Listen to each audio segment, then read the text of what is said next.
What is up, guys? Welcome back to my channel. Today I want to tell you about my top full coverage foundations for pretty much all skin types. I have oily to combination. I would say oily to combination because I do have some dry areas. Even though those dry areas might be like on my brows, I'm a little bit dry. I thought that I would tell you some of the best full coverage foundations, in my opinion, ranging from super bougie to super cheap. I love drinking poison. Do you guys remember like in the 80s when we had those tools that like would crimp your hair? Do they even still make those anymore? First foundation that is probably my top foundation of last year. That is being the Beauty Blender Bounce Foundation. I can't tell you how much I love it. I feel the finish of this is perfection. It's definitely more of a matte finish, but the smoothing factor is amazing for this foundation. It just covers everything really nicely. You probably only need like, I would say one pump, and it makes you look like a porcelain doll. And sometimes I like that look. Now, I don't necessarily like my skin to show through with foundations. I like it to look like skin, but I like it to look like fake skin. Purchase them in two colors. It's weird. I feel like this is a little bit too light and this is a little bit too dark, but that is what you get when you have to match yourself online. I have the shades 230, which is more on like the yellow side. It's more like a medium. This is better for when I lay out in the sun, which I shouldn't be doing. I have the 1.4, which is more of like the neutral light range. Okay, next is the Dior Forever foundation. I love this. I'm in the shade 2N, which is 020. It's pretty much a perfect match. I know when I did a demo of this, you guys preferred the glowy side, which I do have and I love. It's just not as full coverage as this, but if you mix the two of them, it's the perfect combo. This is more of a matte finish. I don't think I would even consider it like a satiny matte. It's definitely more for girls who are oily and really want that matte effect to the skin. Not gonna look cakey. It does a great job of concealing the pores, and it's one of my favorite foundations probably of this year because I think I purchased it this year. Did I not? This foundation is the VDL Perfect Lasting Foundation. There is some negative and positives. There's a primer built into it.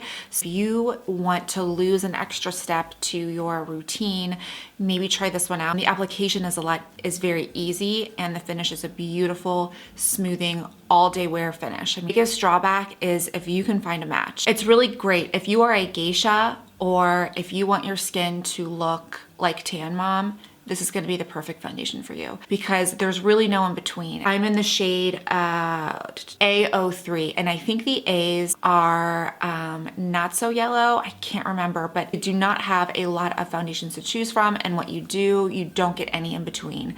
So if you can find a match, this is a beautiful, inexpensive foundation. I would say the cheapest of the bunch and the one that I've been wearing as of late is the L'Oreal Infallible 24-Hour Fresh Wear. So if you are looking for a budget-friendly, really nice foundation, this is it. And I am not a drugstore person. I don't like watching drugstore videos. I don't like doing them. This is a beautiful, beautiful finish. Almost as good as some of my higher end products. So I think the key to this one is trying to find your match, because usually when you go to the drugstore, they don't have options. I think I did a pretty good job. One is a little bit too gray, and the other one I think is perfect. So I have the shades 420, and then I also have 425. I do think the 425 is a little bit gray for my taste, like a little bit too neutral, and then the 420 is definitely warm and obviously my favorite number. But if you want an all-day wear with almost no oil breakthrough, but your skin still looks fresh, 6 or 7 hours of wearing this, that my skin did not have any oil breakthrough, it still looked very fresh, and it didn't really settle into like my troubled areas. This is a trouble area for me, which I think it is for most people. That is where I have the most texture, like right around here. But for me, I like to gauge foundations of how they wear off on my cheeks. That is like the biggest thing for me, because I hate when I come home and I'm like, oh my God, I walked around looking like that. Definitely making me more curious to try out more drugstore foundations and more drugstore stuff, since that's not really my wheelhouse. I love bougie shit.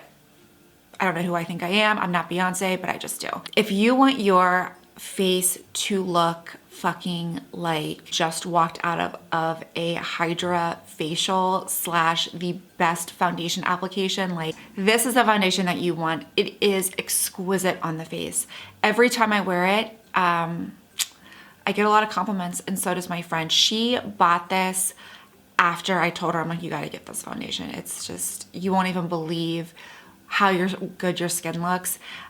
This is it. Now I will say this is not a super matte foundation. This is gonna be more of a demi matte, leaning more towards radiant finish. If you wear a mattifying primer prior to putting this on, it's gonna look really, really nice and gonna give you that balance. I'm in the shade Petch, which is a little on the warm yellow side. It does come with a concealer that I really don't use much. The foundation alone is amazing, but it's super expensive. I mean, it's probably a car payment. I actually wish my car payments were as cheap as this. I really, really like it. I absolutely love the way that my skin looks when I wear this every single time. I just look in the mirror and I'm like, what am I wearing on my face? And it's this foundation. It is the Smashbox Studio Skin 15-hour wear. This is such a beautiful finish. It's a very lightweight application. It's not a very thick foundation and just smooths out the skin and lasts all day long. I would say this is more of a satiny matte finish, and this actually matches me perfectly. I'm in the shade 1.15. The variety of the foundation is amazing. They have a ton of colors. The last one, and this is another one that I feel like flies under the radar, but my friend Carly told me about it. And then when she said that the goddess herself uses it, which is Lisa Eldridge, I'm like, I don't even care if it looks like shit on me, I'm gonna buy it. So this is the Bare Minerals Bare Pro Foundation. I love the finish of this as well. This lasts all day long. It's a very matte foundation. It's not really a satiny matte, it's more of a matte, but oh my gosh, I've got this hair. The finish of it is beautiful, especially if you apply it with a beauty blender. I can't do their powdered foundations, and it makes me look like I'm a crackhead because that's how bad it makes me itch. This does not. It's a beautiful finish, and it lasts all day long. So I'm in the shade Warm Natural and Natural.